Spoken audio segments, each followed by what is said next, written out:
Kompas Bisnis kembali ke hadapan Anda bersama saya Asri Gunawan. Saudara, 4 bulan berturut-turut sepanjang sejak Mei sampai Agustus, Indonesia mencatat deflasi. Agustus deflasi sebesar 0,03% secara bulanan dan inflasi 2,12% secara tahunan. Deflasi bulan Agustus lebih rendah dari bulan Juli 2024 dan merupakan deflasi keempat tahun 2024. Deputi Bidang Statistik Distribusi dan Jasa Badan Pusat Statistik Puji Ismartini bilang andil deflasi selama 4 bulan ini dominan karena turunnya harga komoditas pangan atau karena sisi penawaran. Puji menyebut adanya indikasi masyarakat menahan belanja yang turut disertai melandainya tingkat konsumsi non-makanan sebagai upaya menjaga daya beli, khususnya konsumsi makanan. Deflasi bulan Agustus 2024 ini lebih rendah dibandingkan Juli 2024 dan merupakan deflasi keempat pada tahun 2024. Bahwa dalam 4 bulan terakhir ini andil deflasi dominan karena turunnya harga beberapa komoditas pangan. Artinya ini lebih disebabkan karena sisi penawaran atau supply side. Nah, untuk menjaga daya beli khususnya untuk konsumsi makanan, maka diduga rumah tangga akan menahan ya konsumsi non makanannya, sehingga seharusnya terlihat pada turunnya permintaan atau demand dari konsumsi non makanan. Ekonom Center of Economic and Law Studies atau Celios, Bima Yudhistira bilang deflasi yang terjadi selama 4 bulan berturut bukan sinyal baik bagi negara berkembang yang sedang melalui fase bonus demografi. Deflasi berturut mengindikasikan adanya permasalahan dalam konsumsi rumah tangga. Jika deflasi terus berlanjut, pertumbuhan ekonomi akan sulit mencapai angka 5% atau ekonomi akan melambat. Pemerintah diharapkan menunda kebijakan yang mempengaruhi faktor permintaan.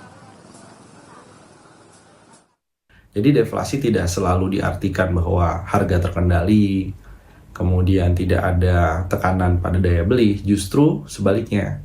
Anomali yang terjadi pada Indonesia dengan deflasi berturut-turut ini mengindikasikan bahwa ada permasalahan dalam konsumsi rumah tangga.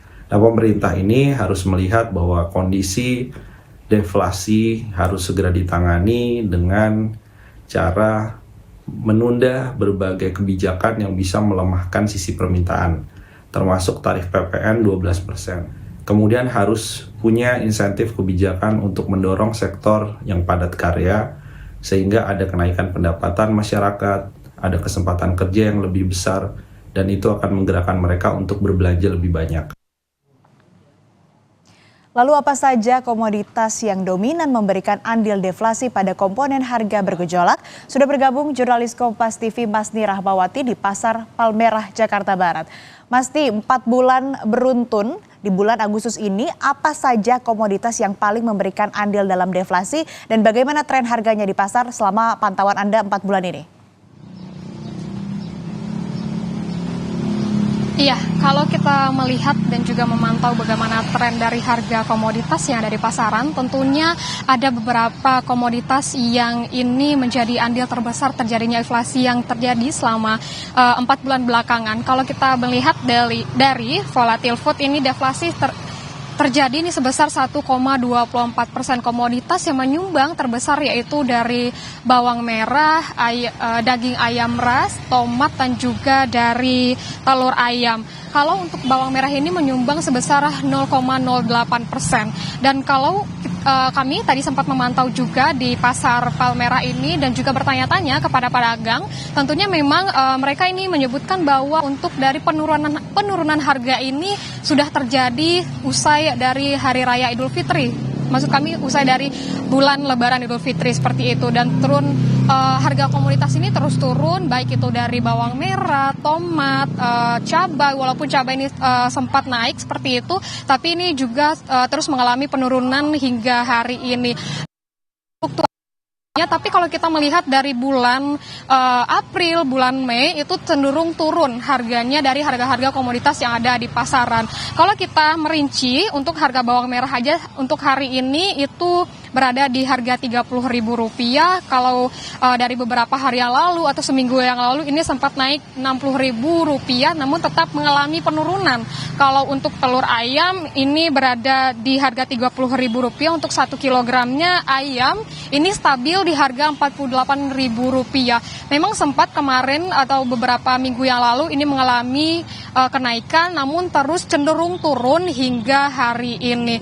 Dan kalau kita berbicara bagaimana dengan perkembangan indeks harga konsumen Agustus pada tahun 2024 ini, secara bulanan ini deflasi terjadi sebesar 0,03% dan juga inflasi secara tahunan ini terjadi sebesar 2,12%. Kalau kita berbicara mengenai data, bagaimana dengan harga komoditas dan yang terjadinya deflasi pada harga komoditas ini, untuk komoditas penyumbang utama andil deflasi itu secara bulanan, untuk bawang merah ini berada di angka 0,08%, daging ayam ras 0,03%, tomat ini 0,03%, dan jeruk ini 0,01%. Komoditas penyumbang utama andil inflasi secara tahunan, beras ini di 0,43%, emas perhiasan di 0,3%, sigaret kretek mesin ini 0,12%, cabai rawit ini 0,11%, dan juga kopi bubuk ini 0,07%. Secara tahunan memang inflasi volatil food ini berada di 3,04%,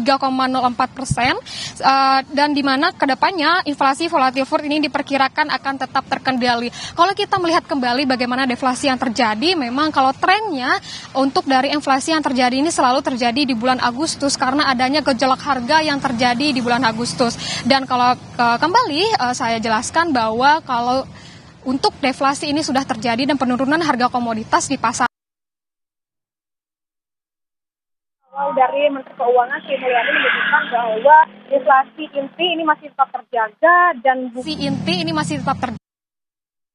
lain dari ekonom ini menyebutkan bahwa dari Bima Yudhistira untuk anomali yang terjadi di Indonesia dengan deflasi yang berturut-turut ini memang adanya permasalahan pada konsumsi rumah tangga.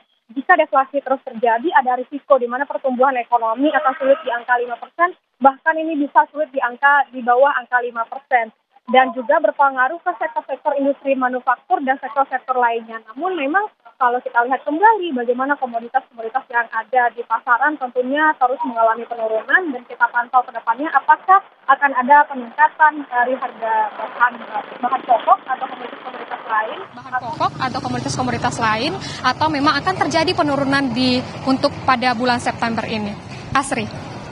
Baik, terima kasih laporan Anda jurnalis Kompas TV, Masni Rahmawati dari Pasar Palmerah, Jakarta Barat. Selamat bertugas kembali.